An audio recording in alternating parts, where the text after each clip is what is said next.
Bienvenidos a este su programa Opinión en Jaque. Seguimos con el estudio sobre la segunda venida. Hoy vamos a enfocarnos en la aparición de nuestro Señor Jesucristo. ¿Qué va a acontecer cuando Él aparezca? ¿No? ¿Cuáles son las características de esa aparición y cuáles son los eventos dentro de la aparición de nuestro Señor Jesucristo?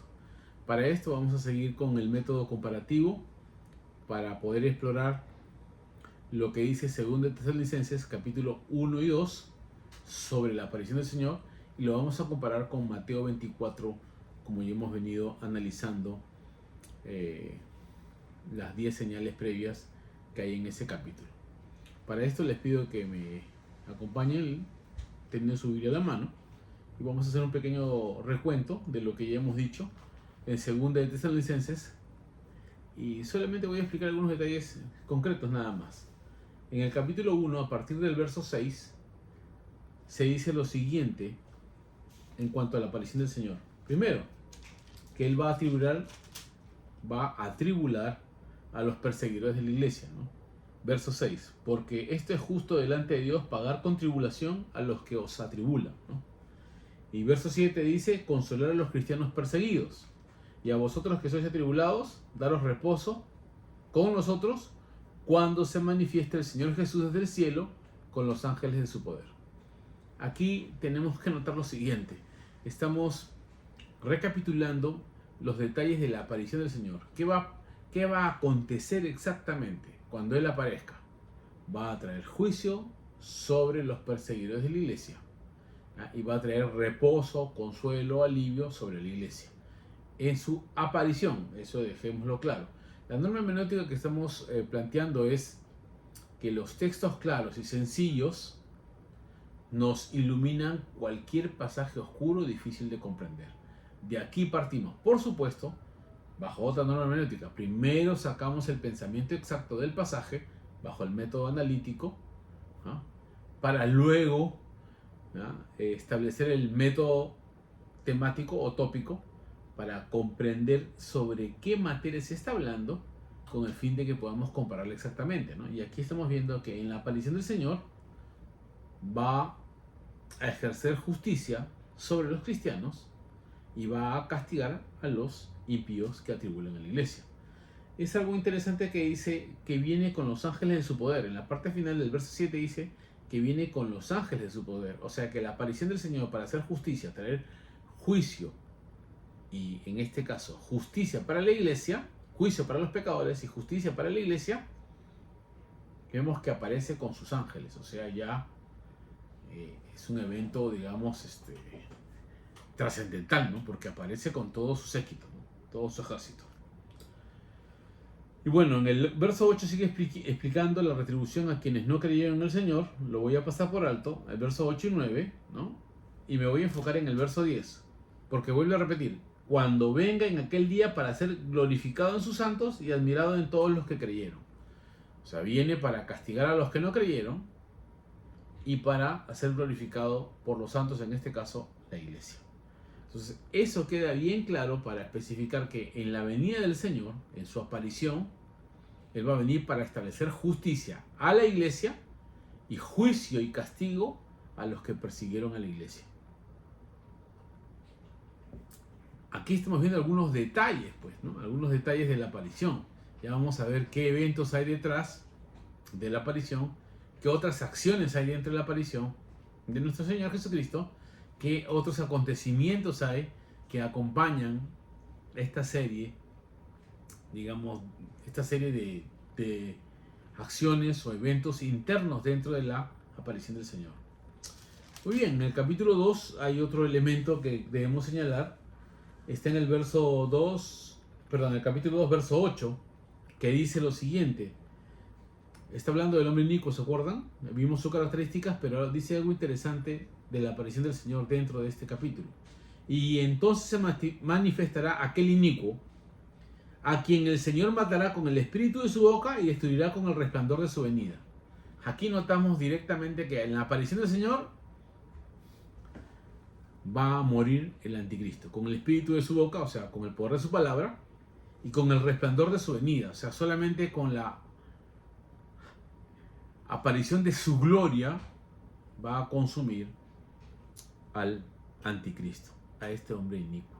O sea, vean ustedes que dentro de la aparición del Señor va a destruir al anticristo solamente con su sola presencia glorificada, ¿no? No va a haber una gran batalla, en este caso, o no se dice aquí que va a haber una gran batalla o un conflicto, ¿no? O que le van a disparar al Señor, como dicen algunos con armas nucleares, van a tratar de poner, porque solo su presencia los va a derretir, ¿no? Así de sencillo.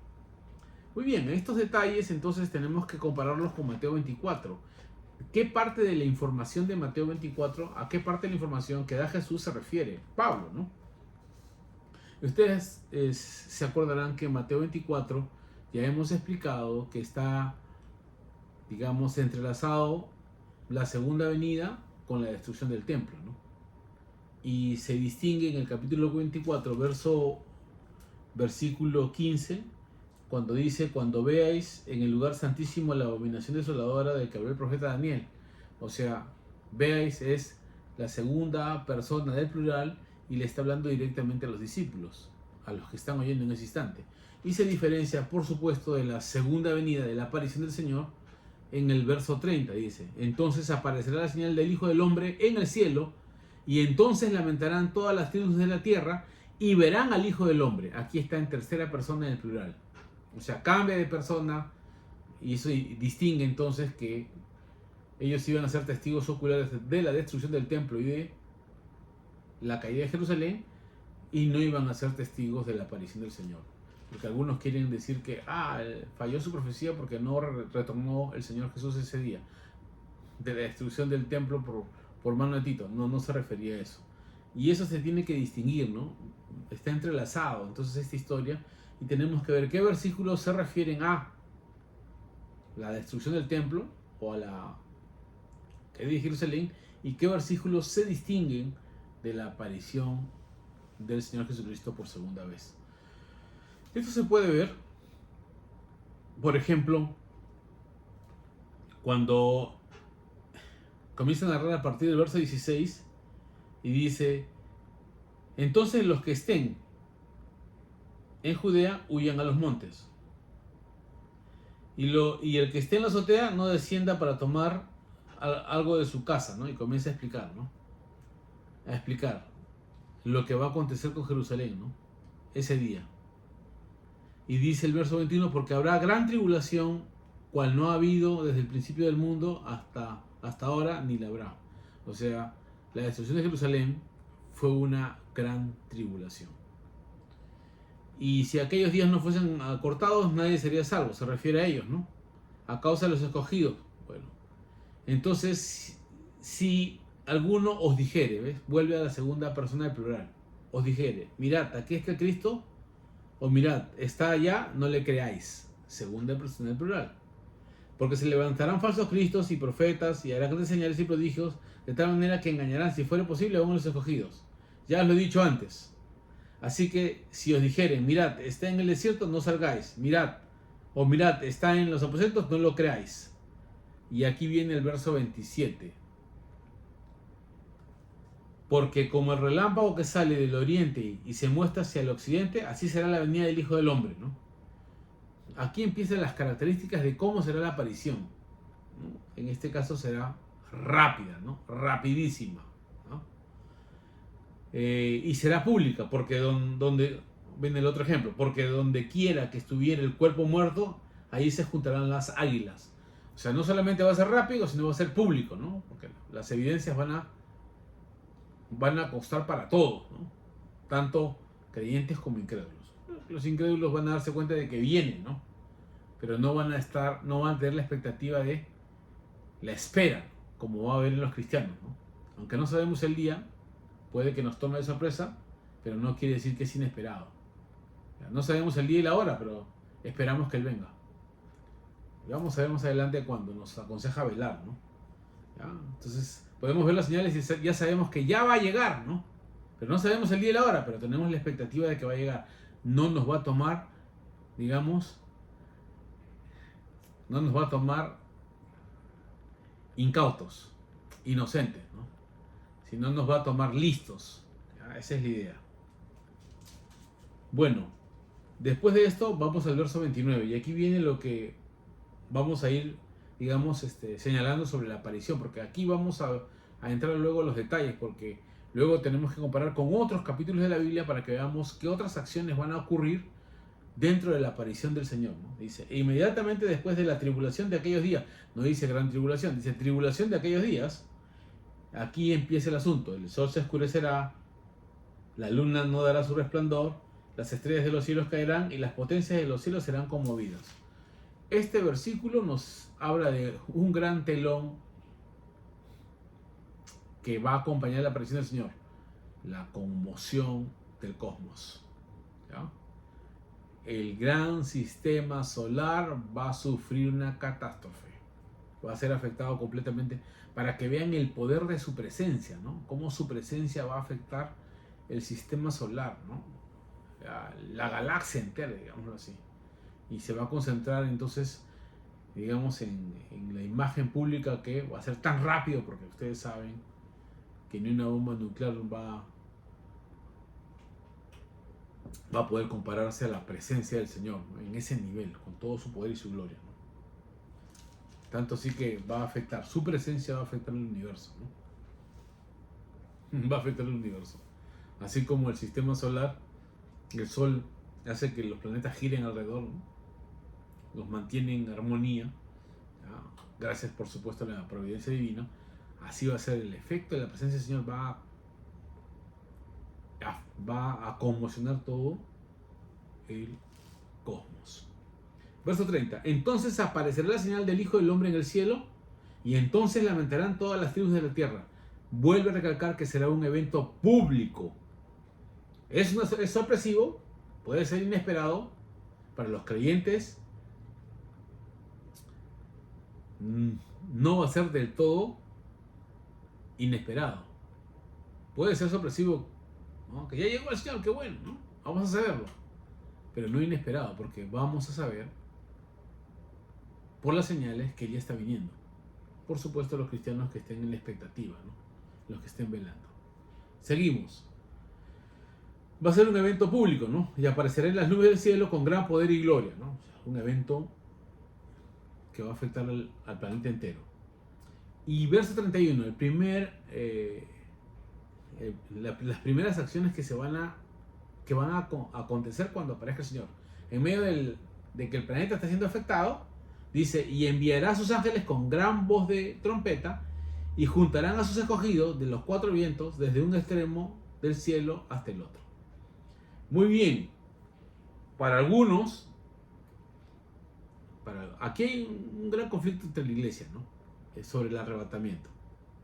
Algunos desarrollan la doctrina del rapto, que es el levantamiento de la iglesia, ¿ya? Para que no pase la gran tribulación mientras aparece el anticristo. Pero aquí el arrebatamiento está como parte de la segunda venida. Algunos plantean la segunda venida de Jesús en dos tiempos, uno para la iglesia y luego su aparición para el mundo. Eso tendría que comprobarse, ¿no? Por otros pasajes, que comparemos si se puede dar o no, o es un solo evento, la aparición del Señor, con ciertas, dice, escenas o acciones que se van dando dentro de su manifestación a la humanidad.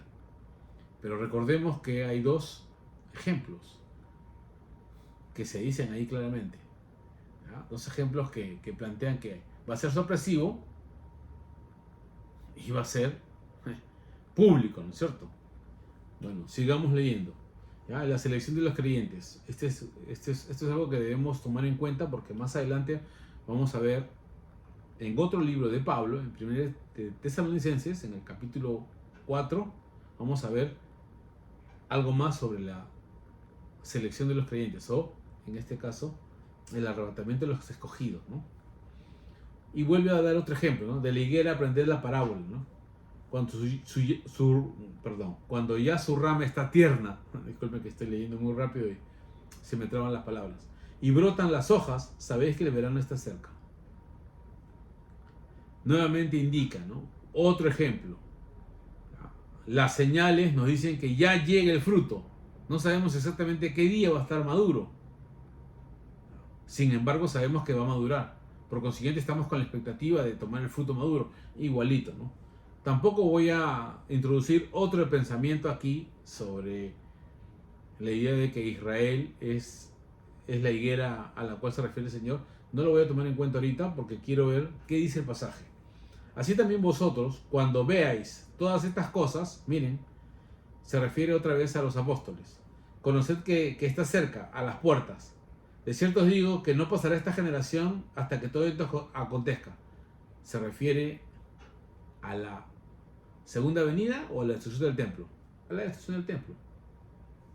El cielo y la tierra pasarán, pero mis palabras no pasarán. Así recalca entonces el Señor de que esto va a acontecer. Y sus apóstoles están convencidos, ¿no?, de la autoridad que Él tiene. Y por supuesto, comprobaron después, ocularmente, lo que aconteció con Jerusalén. Muy bien, pasamos al verso 36. Quiero que noten que hay un acontecimiento extraordinario con la aparición del Señor. El universo se conmueve. ¿Ya? Todo el sistema solar va a ser afectado. Su aparición es rápida y a la vez pública. No está diciendo que es solo para la iglesia, porque lamentarán todas las tribus de la tierra. Quiero recalcar estos detalles porque el Señor está explicando de manera sencilla lo que va a acontecer con su aparición. Porque es necesario que cuando comparemos podamos encajar la verdad tal y como se ha revelado. No la vamos a manejar según nuestra conveniencia o según imaginamos. Vamos a respetar la veracidad del texto. Apoyado también en en 2 de Tesalonicenses, que está explicando de que en esta situación, en la aparición del Señor, va a ser destruido el hombre inicuo. Solo con la aparición de su presencia, porque si el cosmos está siendo conmovido, imagínense qué será el planeta Tierra. Más adelante, cuando sigamos esta comparación, vamos a ver que el planeta Tierra va a ser pasado por fuego, ¿no? Eso dice 2 de Pedro capítulo 3.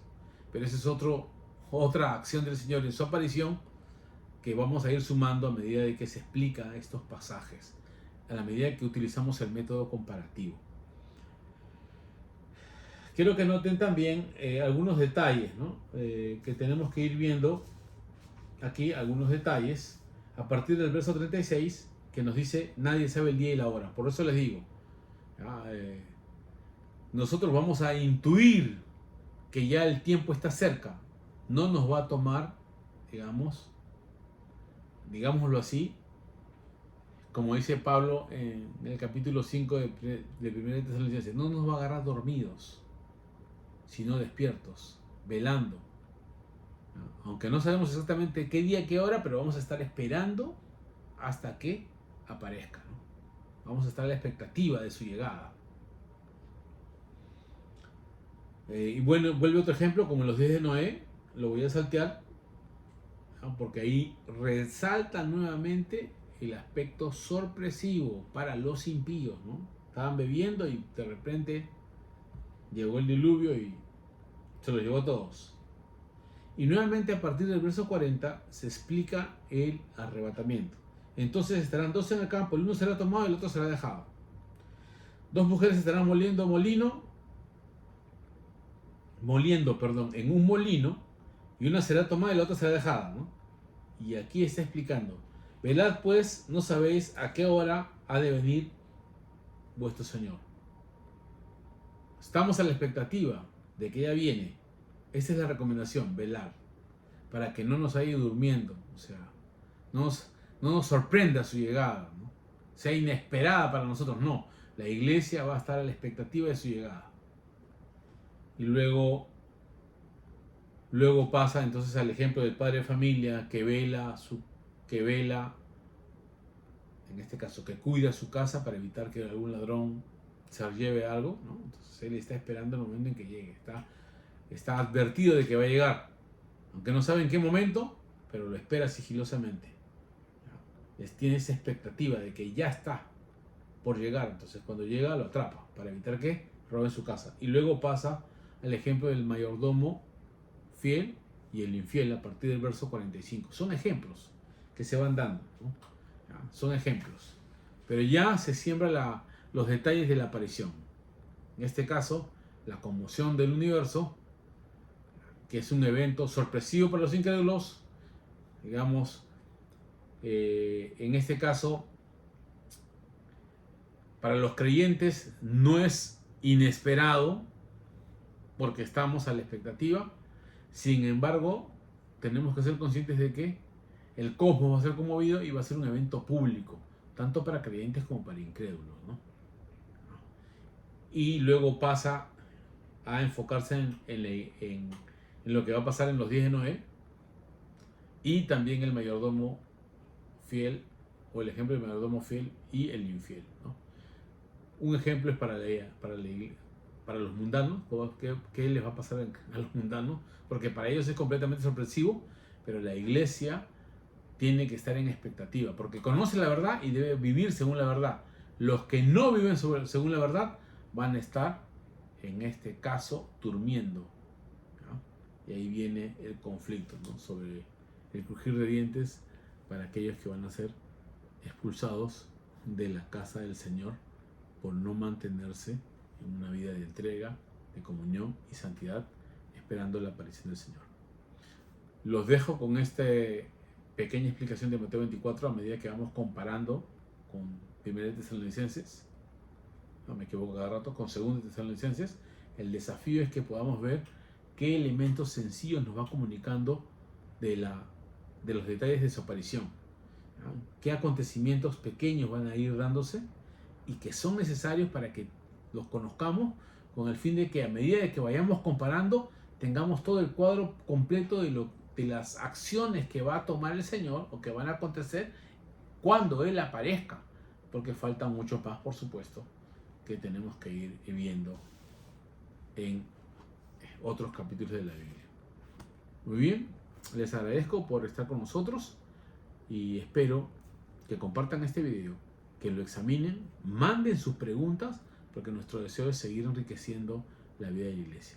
Fue un placer, soy el pastor Wilfredo Beltrán y nos vemos en la próxima edición de Opinión en Jaque. Dios los bendiga.